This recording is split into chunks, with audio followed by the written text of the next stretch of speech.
Thinking क्या है? Thinking एक प्रोसेस है, एक कॉग्निटिव एक्टिविटी है जिसे हम कॉन्शियसली यूज करते हैं अपने आसपास की चीज़ों को प्रोसेस करके उन पर रिस्पॉन्ड करने के लिए। जब तक हम कॉन्शियस रहते हैं तब तक ये प्रोसेस चलती रहती है। पर ओवर थिंकिंग क्या है? ओवर थिंकिंग कोई प्रोसेस नहीं है, ये एक आर्ट है ऐसी प्रॉब्लम्स को क्रिएट करने की जो एक्चुअली एग्जिस्ट ही नहीं करती। हम में से मोस्टली लोगों में ये आदत वैसे ही भरी हुई होती है जैसे मुंबई की लोकल ट्रेन में लोग, चिप्स के पैकेट में हवा और पॉलिटिशियंस के माइंड में करप्शन के नए आइडिया। खैर, अगर आप एक ओवर थिंकर हैं तो आपको पता होगा कि ओवर थिंकिंग कैसे स्टार्ट होती है और कहाँ से कहाँ तक पहुँच जाती है।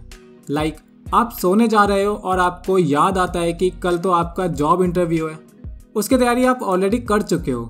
स्टिल आपके माइंड में काफी कुछ आने लग जाता है, जैसे क्या मेरा सिलेक्शन होगा, क्या मैं वो जॉब कर पाऊंगा, क्या कल मैं अपना 100% दे पाऊंगा, नहीं वहाँ शायद मुझसे भी काफी ज्यादा टैलेंटेड लोग आने वाले हैं और मैं तो स्टूपिड हूँ। सडनली आप खुद को उन बातों के लिए ब्लेम करने लग जाते हो जो एक्चुअली आपने की ही नहीं है। आप उन सिनेरियो को इमेजिन करने लगते हो जो शायद होने ही नहीं वाला। इस तरह से ये ओवर थिंकिंग आपकी बहुत सारी एनर्जी, बहुत सारा टाइम वेस्ट कर देती है। तो आज की इस वीडियो में हम देखेंगे कि कैसे आप अपनी इस ओवर थिंकिंग की आदत को हमेशा के लिए खत्म कर सकते हैं। तो आइए बात करते हैं आज के इस टॉपिक की और शुरू करते हैं आज की यह वीडियो।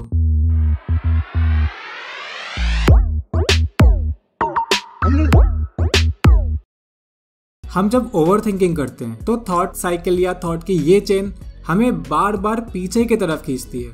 हम आगे नहीं बढ़ पाते और उसी साइकिल में फंसते चले जाते हैं। ओवर थिंकिंग यानी किसी भी चीज़ के बारे में बहुत ज़्यादा और बहुत लंबे वक्त तक सोचते रहना। ज़्यादा डिटेल में नहीं समझते, डायरेक्ट बात कर लेते हैं कि कैसे हम ओवर थिंकिंग को ख़त्म कर सकते हैं। Number 1, stop assumptions.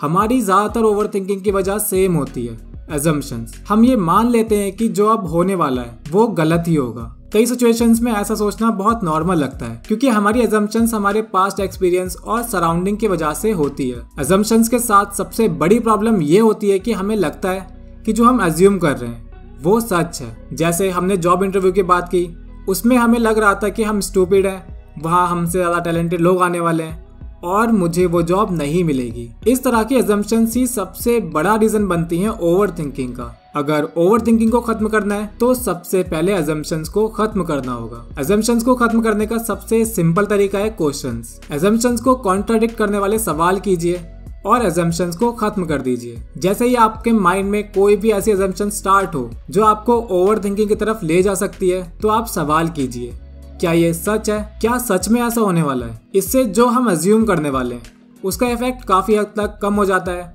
और हम ओवर थिंकिंग से बच सकते हैं। Number 2, change the story of yourself. हम सबके माइंड में एक कहानी चलती है, हमारी अपनी कहानी, जिसके हीरो भी हम होते हैं और विलन भी हम। इस स्टोरी में हम खुद को खुद से कैसे डिस्क्राइब करते हैं, इस बात का डायरेक्ट इनडायरेक्ट बहुत सारा असर पड़ता है। आई यूज्ड टू से मैं बहुत लेजी हूँ, मैं कभी टाइम पर काम नहीं करता, I am not a morning person, I am not productive. Well, ये सब मेरे माइंड में चलता था एंड गेस व्हाट, यही रियलिटी में भी होने लगा।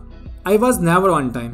मैं सुबह लेट उठने लगा और दिन भर का मोस्टली टाइम अनप्रोडक्टिव कामों में वेस्ट करने लगा। ऐसा क्यों हुआ? ऐसा हुआ ओवर थिंकिंग की वजह से। हम अपनी स्टोरी में खुद को जाने अनजाने जैसा डिस्क्राइब करते हैं, इवेंचुअली हम वैसे ही बन जाते हैं। आप खुद से बार बार क्या कह रहे हो, आप खुद को जैसे डिस्क्राइब करते हो आप वैसे ही बन जाते हो। सवाल यह है कि आपकी स्टोरी आपको मोटिवेट कर रही है, एम्पावर कर रही है या फिर आपको पीछे खींच रही है। इन सिंपल वर्ड्स, आप खुद को अपनी स्टोरी का हीरो बना रहे हो या विलन। थॉट्स लाइक मैं ओवर थिंकर हूँ, मेरे माइंड में बहुत कुछ चलता रहता है इसलिए मैं ओवर थिंकिंग करता हूँ, या मेरी डिसीजन मेकिंग स्किल्स अच्छी नहीं है इसलिए मुझे बहुत ज्यादा सोचना पड़ता है कोई भी डिसीजन लेने से पहले। ये थॉट्स आपको हर तरह से हार्म करते हैं और आपकी ओवर थिंकिंग को स्ट्रॉन्ग कर देते हैं। अगर आप भी अपनी स्टोरी में ऐसा कुछ यूज करते हो तो स्टॉप दिस राइट नाउ। इन लिमिटिंग बिलीव्स को ढूंढिए और एफर्ट डालिए इन्हें रोकने में। जब भी आपको लगे कि आप ऐसा कुछ सोच रहे हो तो इन्हें रिप्लेस कर दीजिए। इस नेगेटिव नैरेटिव को पॉजिटिव और मोटिवेटिंग थॉट से रिप्लेस कीजिए, जैसे आई कैन स्टॉप दिस, मैं इंस्टेंट डिसीजन ले सकता हूँ, मुझे इस बारे में ज्यादा सोचने की जरूरत नहीं है। इस तरह से आप सेल्फ परसेप्शन को चेंज करके ओवर थिंकिंग को रोक सकते हो। Number 3, find a distraction. Over thinking से बचने के लिए आपको अपने लिए डिस्ट्रैक्शन ढूंढना है। जैसे ही आपको लगे कि आप कुछ ज्यादा ही सोच रहे हो तो आपको ओवर थिंकिंग को शट डाउन करके उस एक्टिविटी में लॉग इन करना है जो आपको डिस्ट्रैक्ट कर सके। अलग अलग लोगों के लिए ये डिस्ट्रैक्शन अलग अलग हो सकता है। लाइक आप बुक पढ़ सकते हो, म्यूजिक सुन सकते हो, कुछ नया सीख सकते हो, एक्सरसाइज, ड्राइंग, अपनी हॉबी जैसे पेंटिंग, क्रिकेट, डांस कुछ भी कर सकते हो। ये डिस्ट्रैक्शन आपको ओवर थिंकिंग से दूर रखेगा। ध्यान रखिए आपका ये डिस्ट्रैक्शन प्रोडक्टिव होना चाहिए, जिससे आपको कुछ अच्छा, कुछ नया सीखने को मिले। Number 4, acknowledge your achievements. ऐसी सिचुएशन में आपको मदद करेगी आपकी अचीवमेंट्स। आपको अपनी अचीवमेंट्स को रिकॉल करना है, उन गोल्स को याद करना है जिन्हें आप पूरा कर चुके हो। जरूरी नहीं है कि आपकी बहुत बड़ी अचीवमेंट हो तभी आप इस टिप का यूज कर सकते हो। अगर आपने कुछ एक्स्ट्रा ऑर्डिनरी, कुछ बहुत बड़ा अचीव नहीं भी किया, जैसे मैंने भी कुछ अचीव नहीं किया, तो आप अपनी उन अचीवमेंट्स, उन गोल्स को याद कर सकते हो जो आपने इस हफ्ते, पिछले हफ्ते या पिछले महीने पूरे किए थे। आप चाहें तो इन्हें अपने फोन के नोटपैड में टाइप करके भी रख सकते हैं। ऐसा करना आपकी ओवरथिंकिंग की चैन को ब्रेक करता है और आपको अच्छा भी फील कराता है। आपको रियलाइज कराएगा कि आपने लाइफ में कुछ अचीव भी किया है। क्योंकि हम रिग्रेटफुल थॉट और ग्रेटफुल थॉट को एक टाइम पर नहीं सोच सकते, तो क्यों ना निगेटिविटी को साइड करके उन बातों पर ध्यान दिया जाए जिनको लेकर आप पॉजिटिव और प्राउड फील कर सकते हो। Number 5, live in present. Overthinkers की आदत होती है अपने पास्ट के बारे में सोचने की। वो मोस्टली पास्ट के बारे में ओवरथिंकिंग करते रहते हैं, और जब वो पास्ट के बारे में नहीं सोच रहे होते तब वो फ्यूचर के बारे में ओवरथिंकिंग करना शुरू कर देते हैं। प्रेजेंट में रहना उन्हें बिल्कुल अच्छा नहीं लगता।